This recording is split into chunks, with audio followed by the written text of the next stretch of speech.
কিছু কিছু কষ্ট আছে যেগুলো কাউকে আমরা চাইলেও শেয়ার করতে পারি না, কারণ আমরা মানুষকে সবসময় ভালোটা শেয়ার করি, নিজের লাইফের হাসি খুশি দিনগুলোই শেয়ার করে থাকি সবাইকে। কষ্টের দিনগুলো কাউকে আমরা শেয়ার করি না।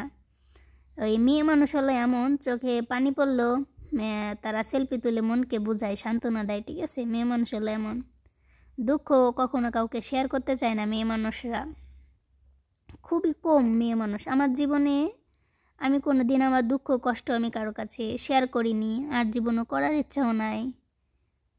একটা জিনিস কি জানেন, জীবন এমন একটা জায়গা চলে আসে তখন দেখবেন আপনি সোনা দেনার ভিতর শুয়ে থাকলেও না আপনার মনে শান্তি হবে না, কোনো কিছু ভালো লাগবে না জীবনে, ঠিক আছে।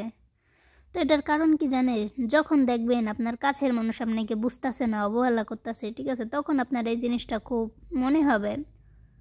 মাঝে মাঝে কেন জানি না আমার এই ইদানিং মনে হয় কোনো কিছু ভালো লাগে না, ঠিক আছে। কেন ভালো লাগে না, কিসের জন্য ভালো লাগে না, আমি কাউকে শেয়ার করতে চাই না, ঠিক আছে। একটা কথা শুনে আসছি, মনের কষ্ট মনে রাখা নাকি অনেক ভালো, কাউকে শেয়ার করলে নাকি কষ্টটা আরও বাড়ে, কমে না কষ্টটা, ঠিক আছে। আর জীবনে কাউকে কোনো দিন কোনো কষ্ট আমি শেয়ার করিনি, আর ভবিষ্যতে করবও না। তো একটা জিনিস বলতে চাই, আমি যাদের জন্য আমার লাইফের এমন কিছু নাই যে আমি না করছি, তারা তো আমাদেরকে আমার কষ্ট দিয়েছে। নিজের সুখটা আমি কোনো দিন আমি দেখিনি, আমি নিজে কিভাবে সুখে থাকবো, আমি নিজে না খাইও মানুষকে খাওয়াইছি। কিন্তু একটা কথা আছে কি জানেন, ওই যে মানুষকে কলিজা কেটে দিলেও না কখনো কারো আপনি আপন হবেন না, মানুষ আপনারে ওই চোখের পানিটাই উপহার দেবে। আমি এমন একটা মেয়ে ছিলাম যে খুব অল্প বয়সে বিয়ে করেছি।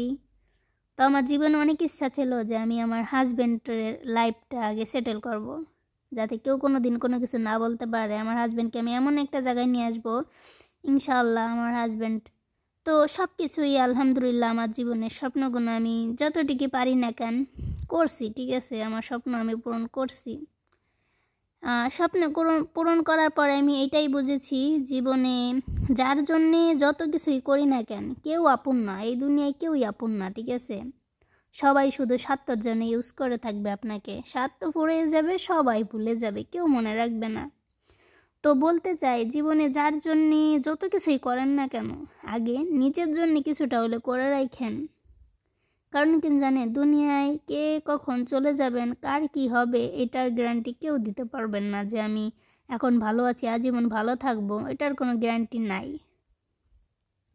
তো আজকে আমি কেন বলছি জানেন এই কথাটা, যখন দেখবেন আপনার কাছের মানুষের আপনাকে অনেক কষ্ট দেয়, তখন দেখবেন আপনার মনের ভিতরে অনেক কথা হয়ে যায়, ঠিক আছে। যে মাঝে মাঝে মানুষকে বলতে ইচ্ছা হয় কিন্তু বলতে পারবেন না কষ্টের কথা কাউকে।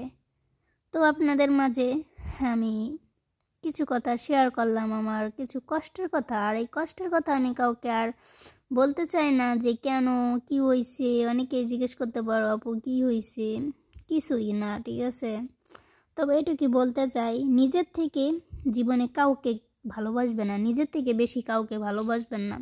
আর সবার আগে একটা কথা বলি, আজকালের যুগে না কাউকে উপকার করবেন না, কাউকে উপকার করতে যাবেন না, তখন আপনি নিজেই বসে কাঁদতে হবে। আপনার কাউকে উপকার করলে, মানুষকে উপকার করবেন, মানুষ আপনাকে লাথি মেরে ফেলাই দেবে, ঠিক আছে, যেটা সত্যি কথা।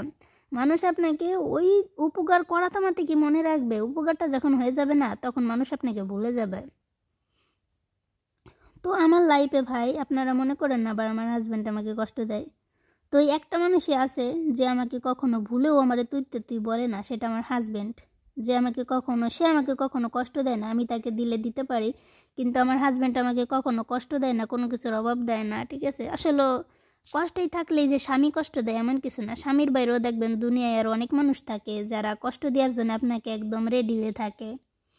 তাদের ছোট ছোট কথায় আপনার মনটা ভেঙে যাবে, ঠিক আছে। যে জীবনে মানুষের জন্য এত কিছু করি, তারপরও সবাই দেখবেন যে এত অবহেলা করে। তো এখানে দেখো আমার বোনের মেয়ে কত চালাক, আমারে উঠাইতেছে, এই পাহাড়ের উপরে উঠাইছে, ঠিক আছে। তো এখানে আমরা মাঝে মাঝে আসি। তো আজকে হলো বিকেলে আসছিলাম, এখানে আমরা বোনরা মিলে বাবিরা মিলে বসে খাবার খাইতেছিলাম বাইরের থেকে কিনে এনে। এই বাগানের ভিতরে অনেক সুন্দর একটা বাড়ি, তোমরা চাইলে একদিন আমি শেয়ার করবানি ফুল ভিডিও। তো এইখানে ওটা শেয়ার করিনি। তো আমার বোনের মেয়ে বলতেছে কি, এই যে চলো এরপরে উঠি, আমার সিঁড়ি দেখাইতেছে, বলে চলো এরপরে উঠি। আমি বলি না এরপরে উঠবো না, যদি পড়ে যাই আমি।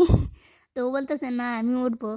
তো এইখানে আমি হলো উপরে উঠছিলাম, আপনাদেরকে দেখাইতেছি ওই যে দেখতে পাচ্তেছে নীল কালারের, ওইটা হলো লুলু মার্কেট, আমাদের এখানে বড় লুলু মার্কেট।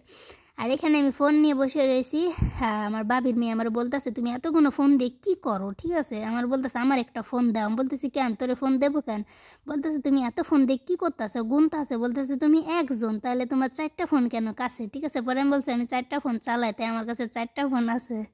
ওরা আমাকে বলতেছে যে আমাকে একটা ফোন তুমি দাও। পরে আমি বলতেছি কেন, তোরে ফোন দেবো কেন, তুই ফোন দিয়ে কী করবি?